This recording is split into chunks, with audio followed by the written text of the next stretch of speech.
at the University of Illinois. NCSA is most famous for creating Mosaic and the first web browser.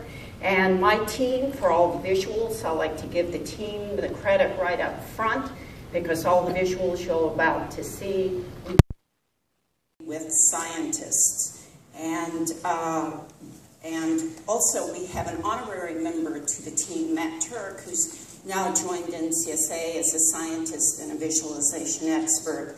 And Bob Patterson, again, if you have any questions about choreography, he was educated here at UT Austin and as a filmmaker. What you're seeing here is a supercomputer being built. It is being built and it's as big as a building, and that's one of the biggest supercomputers in the world. It's at NCSA, and scientists are setting up simulations, that's what we call them, but they're very refined numerical models that solve the physics in large systems of equations, and they take us to places that we could never go otherwise. These are synthetic observations, but what my team brings to the table with these scientists is the cinematic presentation of this scientific data. And we get inspired primarily by real images or by artists, but we use the data and we work with numbers to create pictures. So I'm going to touch upon 5 recent projects. They are all film projects that we have worked on. The first is Hubble 3D, which we're going to go into much more detail in a few minutes. We worked on, our team did the meandering choreographic flight path through up to and into the Orion Nebula, as well as the final shot in the film out to the cosmic web. And the cosmic web, we've worked with scientists for years. Jeremiah Ostreicher is a scientist that we've worked with, and we repurposed his data for Hubble 3D.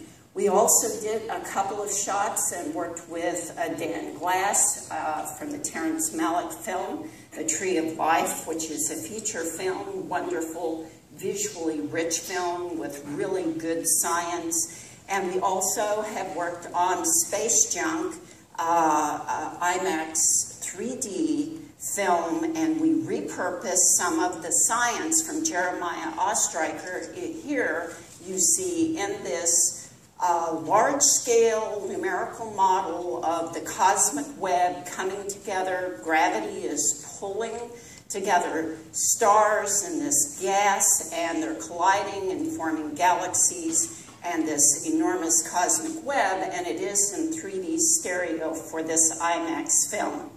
Dynamic Earth is another digital dome film that we've worked on. These are huge hemispheric images. We worked with what you're seeing here is a simulation of the Hurricane Katrina. We worked with scientists from the National Center for Atmospheric Research. What you do, what we can do with this numerical data is using tools that are often used for special effects, but we write a lot of code to take the data and put it into this cinematic treatment and show you the anatomy of a hurricane, in addition to showing you realism like the water in the sky in this piece. We use a plethora of software that we have developed and also off the shelf. We write routines for bringing the numerical data into the software. We have written open source and use open source software such as PartyView and YT, and we've developed and use Houdini plugins and Maya plugins.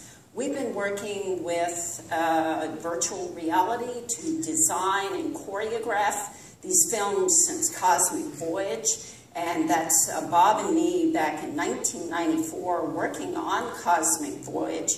And today we actually can do and use the same virtual reality tool, which was originally in the cave, but now we sit and we can collaborate in front of large 3D stereo imagery and remotely collaborate way back, like with a cosmic voyage, but with scientists that are remotely located.